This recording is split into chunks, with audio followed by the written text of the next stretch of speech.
Building your first LLM-powered application starts with the basics. This chapter is a first step, calling an LLM API from code and getting a response. By the end, you will know the basic code and concepts needed to build a simple LLM workflow. First, you capture user input and turn it into a prompt. Next, you send that prompt to an LLM through an API. Then, you stream the LLM response back to the user as it arrives. The concepts and code are explained along the way, and the example project can be cloned from GitHub. The chapter code is organized into folders, including one for calling an LLM via an API and another for streaming LLM responses. A third folder covers building a user interface with Vite and React. The first topic is calling an LLM by using an API. The same basic pattern still applies here. An interface sends a request to an API, and the API connects to the language model behind it. This time, the model runs locally with Llama, and an Llama API through an SDK provides that connection. Start by installing Llama so you can host language models locally. Before installing, check system requirements because these models are large. Llama uses quantized models, which are smaller versions that trade a little accuracy for better performance and lower hardware requirements. Small language models are used to describe lighter weight models that run on modest hardware. The main model here is Llama 3.23b, which needs 2 GB of disk space and about 6 GB of dedicated RAM. If that is too much, Llama 3.21b needs 1.3 GB of disk space and about 2 GB of dedicated RAM, and the examples still run, though results may differ. This is part of the fun. Models of different sizes and capabilities behave differently across scenarios. Next, install Llama and run a local language model. Install Llama from the official website. After installation, the command line interface is added to your system path, so you can manage models from the terminal. To confirm the installation, open a terminal and run the version check command. Run this command to check that Llama is installed and to see the installed version. The Llama CLI can download, run, and manage local models. The main starter commands are serve for the local server, list for downloaded models, pull to download a model, and run to download if needed and start a local session. Use the run command to download the model if needed and start a local session with it. In the terminal, begin by running the server command. Run this command to launch the server. Once the server is running and showing live logs, open a separate terminal window and run the next command to download and start Llama 3.23b. Run Llama with Llama 3.2 to start the model directly from the command line. To download and run the 1B version, use the same command with the 1B tag. This command requests Llama 3.2 version 1B specifically. The first run can take a few minutes because Llama downloads the model before starting it. After the download finishes and the model is running, a session opens for interaction. The session prompt appears, and you can begin sending messages to the model. Next, use the / command to list the available session commands. The command list includes setting variables, showing model information, loading or saving a session, clearing context, exiting, and getting help for commands or keyboard shortcuts.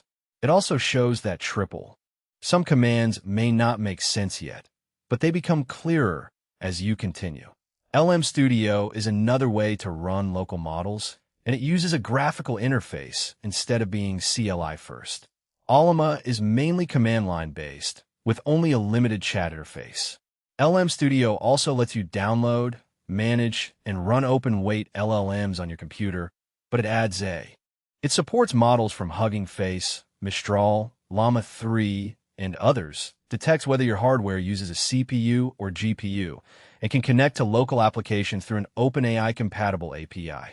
Llama is lightweight and works well with scripts.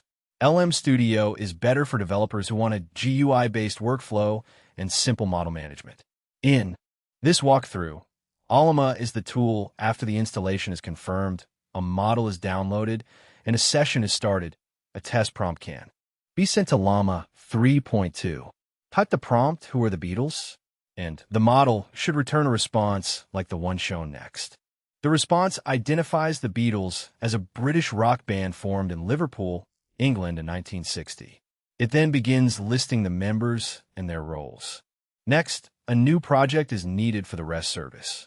Alma should stay running in the terminal that is already open, and the next command should be run in A. The next step is to install Node.js if it is not already available. Node.js can be downloaded and installed from nodejs.org. The examples here were tested with Node.js 2.4.8.0. To check the setup, run a version command in the terminal. Running Node, V prints the installed version number when the installation succeeds. If the installation worked, the terminal shows the version. After that, create a new directory for the project and move into it before running the next command. Create a new project directory, such as AI for Devs, then navigate into it and run the command that follows. Run npm init. Y to create a new package.json file and initialize the node.js project. That file records the project setup and marks the start of the node.js project. Next, install the node.js packages needed to get the REST API running quickly. These JavaScript libraries provide the core tools for the project. Express makes server creation quick and easy. Alma.js is the easiest way to integrate with Alma. In the terminal, stay in the project folder before running the install command. Run npm install express at 5.1.0 Alma at 0.6.2 to add the required packages. These versions are the tested ones, and keeping versions fixed helps reliability as libraries change over time. The GitHub repository is maintained with the latest library versions. After installation, package.json lists the dependencies, packagelock.json records exact versions, and node_modules contains the installed packages and their transitive dependencies. The dependencies list tells npm which libraries and versions the project needs to function, while node_modules can be left out when sharing the project. Create a file named server.mjs in the project directory. Open it in a text editor or IDE, then add the server code. That follows. Start by creating server.mjs in the project directory. Then open it and place the imports and server setup inside it. Import Express and Alma first. Next, create the Express app and an Alma instance. Then define a get handler for the root path. Inside that handler, set the response type. This Express server listens on port 8000 for GET requests. A GET request is the basic request a browser sends when loading a website from a URL. The example begins with the imports from the node.js packages you installed. Express is the top-level function from the Express module. It creates an Express application and provides routing, request, and response handling and middleware support. Alma is the Alma.js class used to interact with the Alma API. It makes it easy to use Alma-hosted models inside JavaScript applications. The Express function initializes the application, and the result is stored in app. Then a new Alma instance is created and stored in Alma for use in the service. The GET method configures the route handler for any GET request to the root URL. That handler receives request and response parameters. Request represents the incoming HTTP request from the client. It carries information such as headers, parameters, and body. Response represents the HTTP response sent back to the client. It provides methods for sending data, setting headers, and managing the response process. Inside the route handler, the first step is to tell the client what kind of data will be returned. Here, response.type sets the content type header to text/plain. The content type header tells both client and server what kind of data is being sent, so they can process it correctly. That data may be plain text, HTML, XML, JSON. Next, call generate on the Alma instance with the model you're using and a simple prompt. The call runs asynchronously, so you wait for the LLM response. When generation, this is the sequence of calls that happens when a client reaches the REST service and the Alma component handles the request. Figure 2. 2 shows the invocation sequence used to prompt the LLM when the service is called.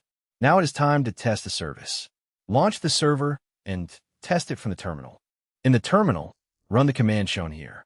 Run node server.mjs from the AI for devs directory.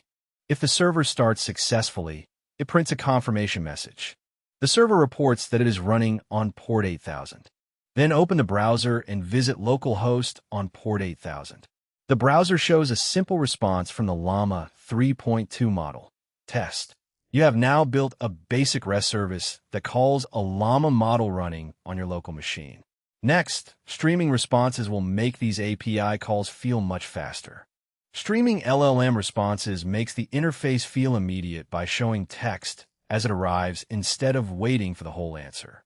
That typing effect improves perceived responsiveness. Without it, the interface can feel slow and even frustrating to use. A limitation of language model generation becomes a strength when the output is revealed gradually. Response streaming turns that delay into a smooth, engaging experience. An LLM generates text token by token. Streaming captures those tokens as they are produced, groups them into chunks, and sends each chunk back as soon as it is ready. That chunk delivery reduces perceived latency, especially when prompts and call chains become larger and more complex. With the REST service in place, the next step is to add streaming support. The process starts with the Llama JavaScript library in Express. Then the server file is updated. First, use Llama's streaming support to request generated text as a live stream instead of a single finished response. The Llama JavaScript library can stream any response. You enable that behavior by asking for the response to be streamed while the model generates it. In this call, setting stream to true tells generate to return the response in chunks instead of waiting for the full output. Once streaming is enabled, the response arrives in pieces. The next task is to pass each piece on to the client immediately. Next, Express handles sending those pieces outward. Its response object includes a write method that can send data while it is still being produced.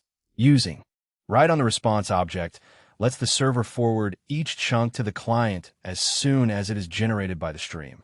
The server now handles a post request and asks the model to stream a response. First, generate returns an iterator. Then the code loops over each chunk as it arrives. The generate method now returns an iterator, so the response can be processed chunk by chunk instead of all at once. Awaiting that iterator lets the loop run each time inside the loop. The express response write method sends each chunk's response string as soon as it is ready. The loop keeps going until the model has finished sending to the server is now accepting an HTTP post request.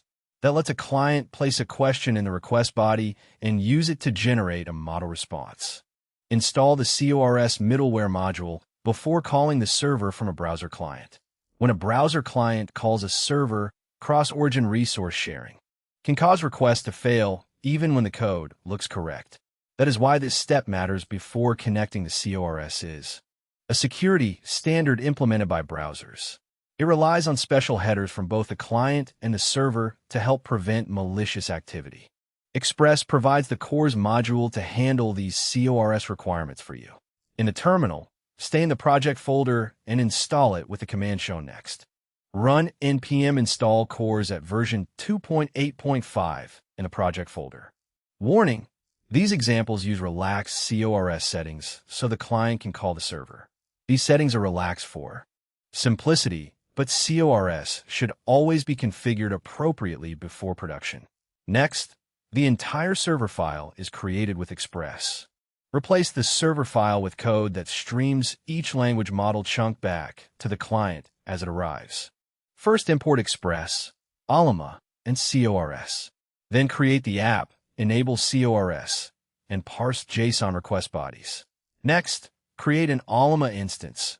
Accept post requests at the root path set.